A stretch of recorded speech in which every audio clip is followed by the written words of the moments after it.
Los gases son uno de los estados de agregación de la materia. Estos no tienen ni volumen ni forma propios. Se difunden y se mezclan unos en otros en todas las proporciones. Sus moléculas están muy separadas. No presentan una fuerza de atracción que las mantenga unidas. Además, se mueven en el vacío a grandes velocidades. Los gases se rigen por leyes que involucran el volumen, la presión y la temperatura. Estas son las leyes que vamos a ver y con las cuales experimentaremos. Ley isovolumétrica. Tomemos en cuenta volumen constante, presión y temperatura directamente proporcionales. Si calientas un gas, sus partículas se moverán más rápidamente. Ahora, tenemos un gas o un contenedor con un volumen constante. Aumentamos la temperatura. Las partículas van a comenzar a chocar con las paredes más veces por segundo y su presión va a aumentar.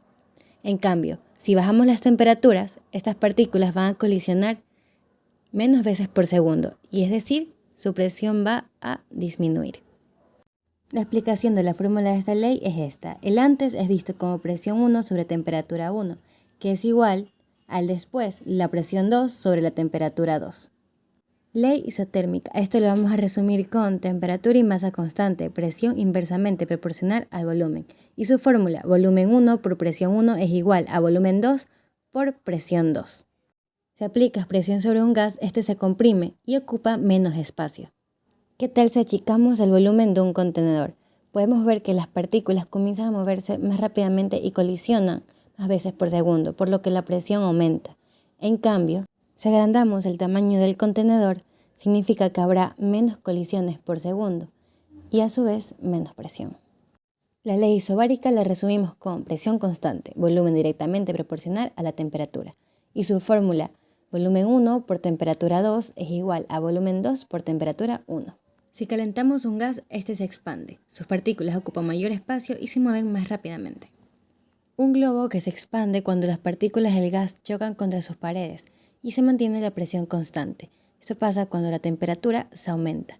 En cambio, si se enfría el gas, el movimiento de las partículas se disminuye y el globo se contrae.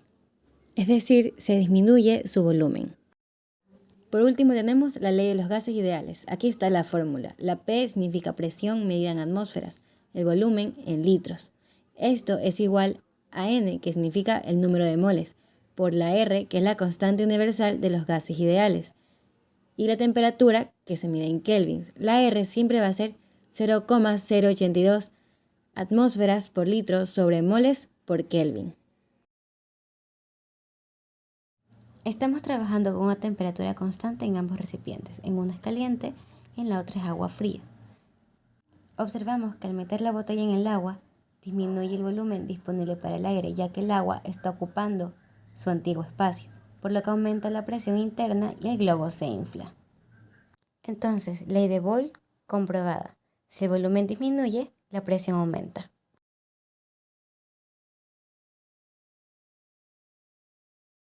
Ahora presenciamos una botella de plástico aplastada, con su presión interna, que es constante. Esta botella la vamos a introducir en agua muy caliente, a altas temperaturas. Ahora esperamos. La temperatura del aire dentro de la botella aumenta, al recibir el calor que le transmite el agua. Este aumento de temperatura produce un aumento del volumen del aire dentro de la botella. Y este aumento de volumen produce, a su vez, un aumento de presión del aire que está contenido en la botella. Por esto, la botella recupera su forma original. Hemos podido observar la ley de Charles. Si aumenta la temperatura de un gas, aumenta su volumen. Aquí intentamos comprobar la ley de Gay-Lussac, que establece que dada una cantidad fija de gas y un volumen fijado, la presión y la temperatura son directamente proporcionales. Es decir, que cuando aumenta la temperatura del gas, también sube la presión del gas. Por esto es que el globo se desprende de la botella. Este también es de la ley de Charles. Aquí, el volumen del globo aumenta por la alta temperatura. ¿Sabías que si tuviéramos un recipiente con agua fría, el globo se deshincharía y hasta la botella perdiera un poco de su volumen?